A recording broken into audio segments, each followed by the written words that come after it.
Hey there, welcome back to another one of my tutorials. Today I'm going to do the indirect function tutorial. So what exactly is the indirect function? Well, if you open up the function you can see a little string that tells you basically what the function does. So in this case, indirect returns the reference specified by a text string.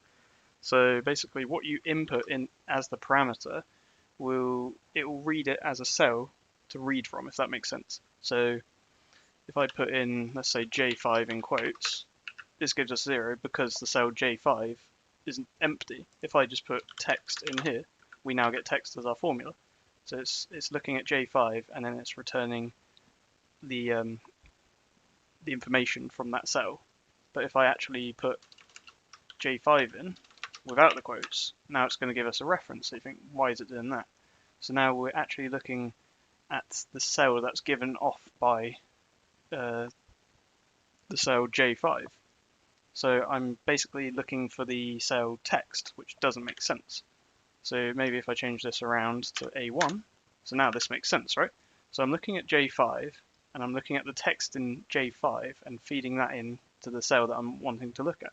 So now I'm actually looking at A1 using J5 as the reference point, because it says A1.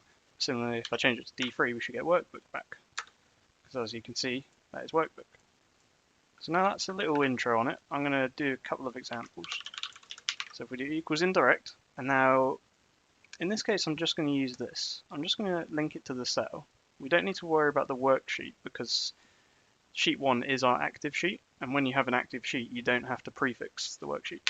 So if I do this, we get Excel indirect function tutorial. Okay, good.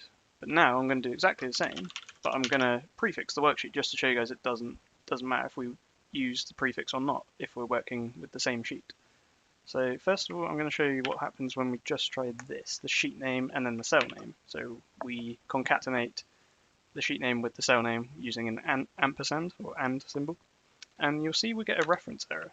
Now this is because when you're working with a specific worksheet, you actually have to put in a exclamation mark at the end of the worksheet name. So if I go back up to the formula, if I put in an exclamation mark, so I've got sheet 1, exclamation mark, A1. Now you'll see it will work. So yeah, having that exclamation mark is just very important. You need it, otherwise it doesn't know it's looking at a different worksheet. You're just saying, what's sheet 1, A1? What's that mean? You have to put the exclamation mark to tell it to look at the worksheet sheet 1, and then you're looking at cell A1. So that is how you do that. So similarly, we can just go, so if I first of all actually go into sheet 2, pick up B5 and equals, you'll see that it generates this reference here. So if now what we have to do instead of doing that is indirect. We can use sheet 2, we can do the and with the exclamation mark, and then another and with B5. Or, well, cell F5, which is B5. So this is saying this is cell B5 on, so worksheet 2, B5 says this is cell B5, which it does. So we confirm that. So now if we go on to the final formula, we see we've got a workbook here. So this is book 1, as you can see up here. But over here, I've actually got book 2 as well, saying in the cell E5, this is cell E5 on book 2, and it is sheet 1, just for clarity. It could be called anything. I could change the sheet name to pi or something. It doesn't matter. I just have to change it here to pi, if I did. So now, what I'm going to do, first of all, I'm going to pick up the formula, doing it manually and seeing what it looks like. So if I go up here, you notice that Excel automatically puts it as an absolute reference. So if I dragged this, it would just give me the same, because it's absolute, it's not changed when I drag it. Let's get rid of those.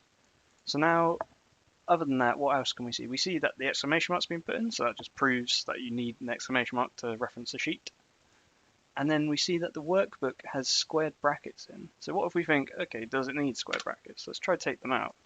And as you can see, it kind of goes weird on us. It doesn't like it. So yeah, it gives us a reference in the end. So we do need to give the workbook squared brackets for it to work.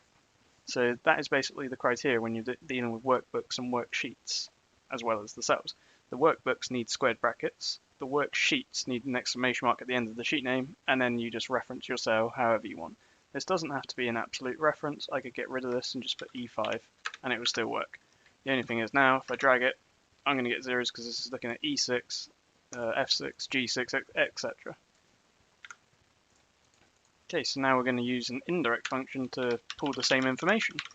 So first of all, we're going to say D6, which is book 2, and then we're going for the sheet 1, because that's the sheet we're working on, and the exclamation mark, and then the cell reference, E5. So if I close all this, I get this is cell E5 on book 2, which is right. So now if I rename this, let's say my test, so we go back here, we get a reference again, because obviously we haven't updated this. All we have to do is change that to my test. So as you see, it doesn't matter what the worksheet's called. I could even change the book name and then reference the new book, but I'm not going to do that. So yeah, that is Indirect. Thank you guys for watching.